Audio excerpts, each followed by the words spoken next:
रंगापुर गांव में रामू नाम का एक आदमी रहता था। उसका एक समोसे का दुकान था। लोग उसके समोसे को बहुत चाव से खाया करते थे। उनका बनाया हुआ समोसा बहुत स्वादिष्ट और कुरकुरा होता था। लोग दूर दूर से उसका समोसा खाने आते थे। समोसे के स्वाद के कारण उनके ग्राहक दिनों दिन बढ़ते जा रहे थे। एक दिन की बात है, कुछ लोग रामू के पास समोसा खाने के लिए आए। अरे रामू भैया, जरा 2 प्लेट समोसे तो देना। हाँ हाँ, क्यों नहीं, ये लो भाई समोसा। सभी लोग समोसा खाते हुए उनकी बहुत तारीफ करते थे। क्या समोसा है रामू भाई, मैं आज तक इतना अच्छा समोसा नहीं खाया। आखिर क्या मिलाते हो इस समोसे में? कुछ नहीं भाई, जैसा सब बनाते हैं मैं भी वैसा ही बनाता हूँ।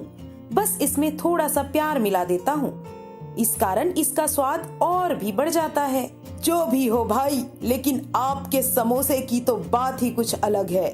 इस तरह रोज रोज नए ग्राहक बढ़ते चले गए। रामू और ज्यादा समोसे बनाने लगा। वो जितने भी समोसे बनाता वह सारे एक ही दिन में खत्म हो जाता था। ऐसे ही सब अच्छा चल रहा होता है कि रामू के मन में एक बुरा विचार आता है। अरे, मैं और मेरा समोसा इतना फेमस हो गए हैं कि जिधर देखो उधर मेरे समोसे की ही प्रशंसा हो रही है। मुझे अपने समोसे में थोड़ा मिलावट करना चाहिए, जिससे मेरी कमाई और भी बढ़ जाएगी। इतने सारे तो लोग हैं, किसी को क्या पता चलेगा।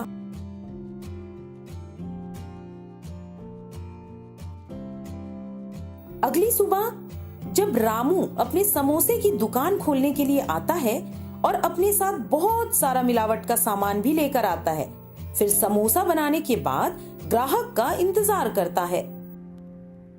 कुछ समय बाद बादलों में घटा छा जाती है तो रामू कहता है, अरे वाह, आज का तो मौसम क्या सुहाना होता जा रहा है।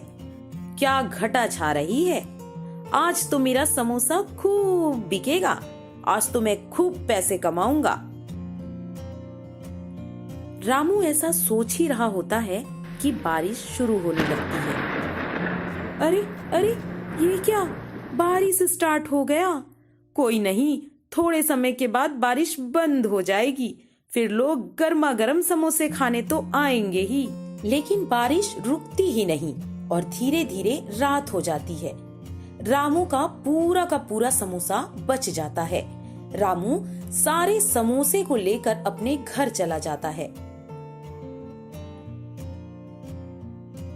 कुछ समय के बाद गांव का सरपंच रामू के घर पहुंचता है और रामू को आवाज लगाता है। अरे रामू, कहाँ हो? अरे नमस्कार सरपंच साहब, कैसे आना हुआ? कुछ काम है क्या आपको? हाँ हाँ रामू, आज मेरे बेटे का जन्मदिन है। तुम्हारे समोसे का बहुत तारीफ सुना है मैंने। क्या तुम मेरे बेटे के जन्मदिन के लिए समोसे बनाओगे? हाँ हाँ, क्यों नहीं। कितने समोसे बनाना है? मुझे 100 समोसे चाहिए। ठीक है, आप घर चले जाइए, मैं समोसे लेकर आता हूँ। और सरपंच साहब अपने घर चले जाते हैं। रामू सोचता है, अरे वाह, इतने सारे समोसे का ऑर्डर मिला है, मुझे जल्दी करना पड़ेगा। अरे, मेरे पास तो कल रात का बचा हुआ समोसा है। मैं फालतू में ही परेशान हो रहा था। एक काम करता हूँ, सभी समोसे को गरम कर देता हूँ और सरपंच को पहुँचा देता हूँ। फिर वह सभी समोसे को गरम करने लगता है और गरम करके समोसे को लेकर सरपंच के यहाँ जाता है और सरपंच को समोसे देकर पैसे ले लेता है और खुशी खुशी घर को निकल जाता है। क्या बात है, आज तो बहुत सारा पैसा कमाया हूँ, मजा आ गया। ऐसा कहते वह घर को चला जाता है। इधर सभी लोग केक काटने लग जाते हैं। केक काटने के बाद सभी को समोसा खाने के लिए देते हैं। समोसा खाते ही सारे बच्चे बीमार होकर गिरने लगते हैं। ऐसा देख सरपंच और उसकी पत्नी बहुत डर जाते हैं। सरपंच तुरंत ही बच्चों को हॉस्पिटल पहुंचा देता है और सभी बच्चों को हॉस्पिटल में भर्ती करा देता है। सरपंच अपनी पत्नी को बहुत गुस्सा करता है। ये सब क्या है? सभी बच्चे इतने बीमार कैसे हो गए? तुमने खाने में क्या मिलाया था? मुझे क्या पता जी, आप सभी खाने पीने का सामान तो बाहर से लेकर आए थे। सभी डॉक्टर सरपंच साहब से मिलते हैं और डॉक्टर सरपंच से कहते हैं कि सभी बच्चों को फूड पॉइजनिंग हो गया है। आपके खाने में ही कुछ गड़बड़ी थी।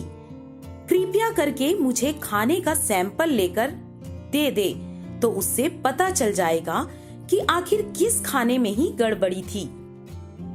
सरपंच डॉक्टर को खाने का सैंपल दे देते हैं।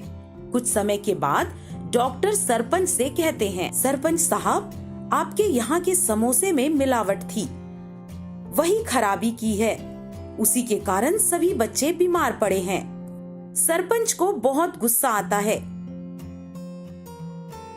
वह तुरंत थानेदार को लेकर रामू के यहाँ जाता है। रामू, रामू, निकल बाहर, कहाँ है तू? क्या हुआ सरपंच साहब, आप यहाँ जन्मदिन का पार्टी छोड़कर कैसे आए हैं? थानेदार साहब, पकड़ लो इसे। क्या क्या क्या हुआ सरपंच साहब, मुझे क्यों पकड़ा रहे हो? मैंने क्या किया? मैंने क्या किया? तुझे शर्म नहीं आती? बच्चों के पार्टी में खराब समोसे देते हो। सभी बच्चों को फूड पॉइजनिंग हो गया है। मैं सभी बच्चों को हॉस्पिटल में भर्ती करा के आ रहा हूँ। मेरे समोसे में कोई खराबी नहीं है, किसी और के खाने के सामान में गड़बड़ी होगी। चुप करो, तुम्हारे समोसे में ही खराबी निकली है। रामू रोता रहा, गिड़गिड़ाता रहा, लेकिन उसका किसी ने नहीं सुना और पुलिस रामू को लेकर थाने चले जाते हैं। तो बच्चों, इस कहानी से हमने क्या सीखा कि हमें लालच कभी नहीं करना चाहिए। खास तौर पे किसी के स्वास्थ्य के साथ कभी खिलवाड़ नहीं करना चाहिए। अगर रामू अपने समोसे में मिलावट नहीं करता तो सारे बच्चों को कुछ नहीं होता।